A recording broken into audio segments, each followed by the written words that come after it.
All right, I'd like to give you guys a quick preview on using some basic functions. In this case, we're going to use the sum function, and I want to add up, how many total shirts for each of these orders, and then for each size. So what I'm going to use is a function called sum.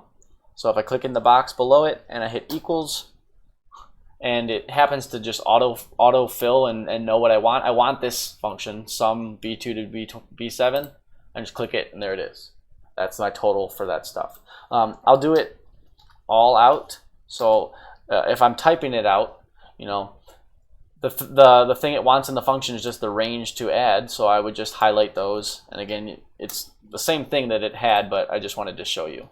And then cool thing about functions too is if I click a box that has a function in it and I click the little blue dot in the bottom corner and drag it over, it's going to use that function in the other columns as well too. So in this case, it knows to add up, instead of the C column, it knows to add the D column.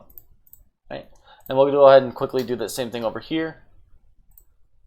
And it automatically knows what to do. If I drag it down, you see it is correct. All right.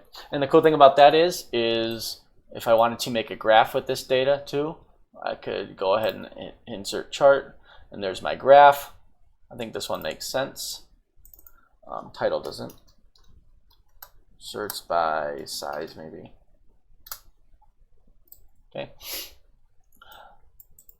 All right, and with this too, this will automatically update. So that's the one good thing about functions. So if I suddenly had 20 extra larges, right, it not only updates my count here and here, but it also updates my graph.